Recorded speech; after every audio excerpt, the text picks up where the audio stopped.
My name is Jake, and if you had known me in school, you wouldn't remember me now. I was that kid who walked past you in the hallway next to your locker, and you would forget I existed a second later. I never tried to stand out. But some people in school have a special talent. They know exactly how to pick a target out of those who are least prepared to fight back. For my classmate Dylan, that target was me. He was the kind of guy who sucked the air out of a room just by walking into it. Football player, confident, loud, popular.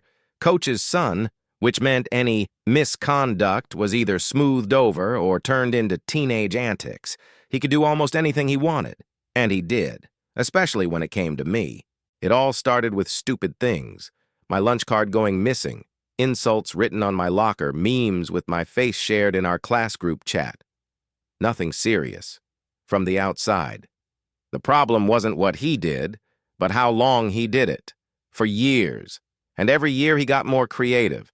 In 9th grade, he faked a text conversation from a burner account and showed it to the entire team, making it look like I was trying to blackmail him about his grades.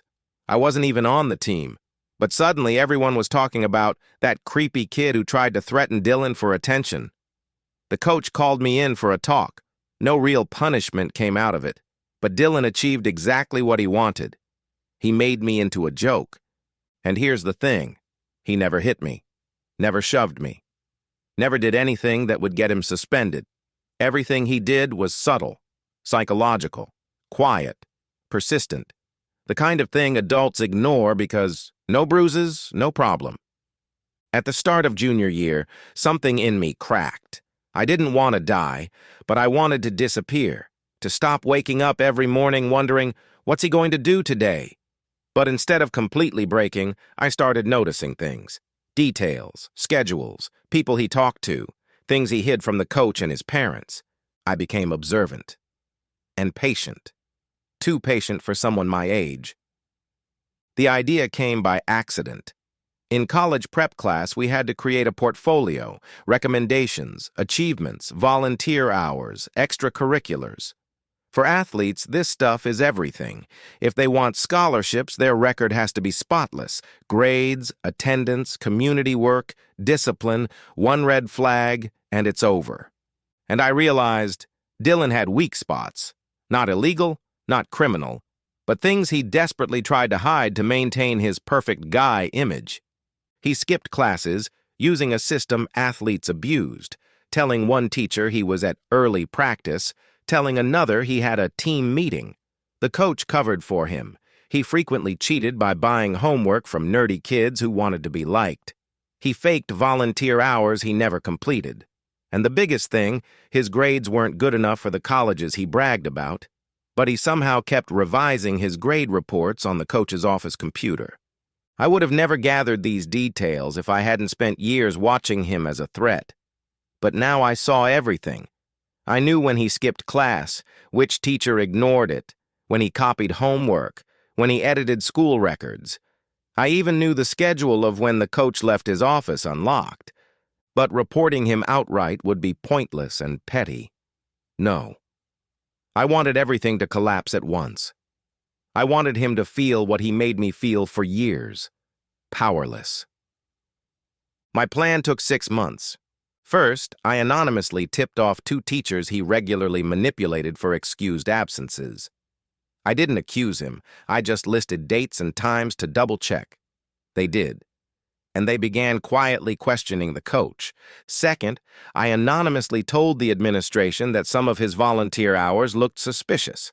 They investigated and found inconsistencies. No official action. Too risky to stain the golden boy. But the doubt was there. Third, the perfect opportunity fell into my hands. He left his school laptop in the library after practice. Unlocked. Logged in. I didn't hack anything. I didn't edit anything. I simply photographed a few files, altered reports, copied essays, fake signatures, not to leak publicly, just to have proof of things he did himself.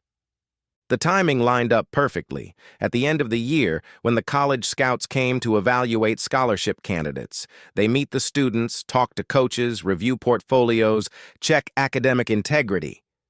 That's when I pulled the trigger, I sent everything I had to the administration, not as accusations, just a clean, almost polite note saying, "It is recommended to verify the attached materials before presenting them to visiting college representatives."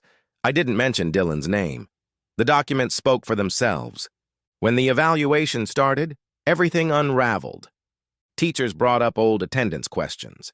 The administration rechecked his volunteer hours. The scouts looked closer at his academic records. Someone dug into the digital logs of the coach's computer. The coach, his dad, was summoned. His parents were called in. And the scholarship committee? They backed away fast. Dylan didn't understand at first, but he was nervous. Really nervous. And then came the moment I'll never forget.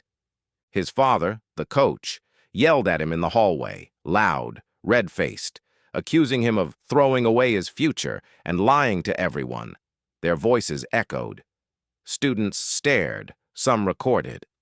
It was the first time the school saw Dylan not as a king, but as a kid whose world was falling apart.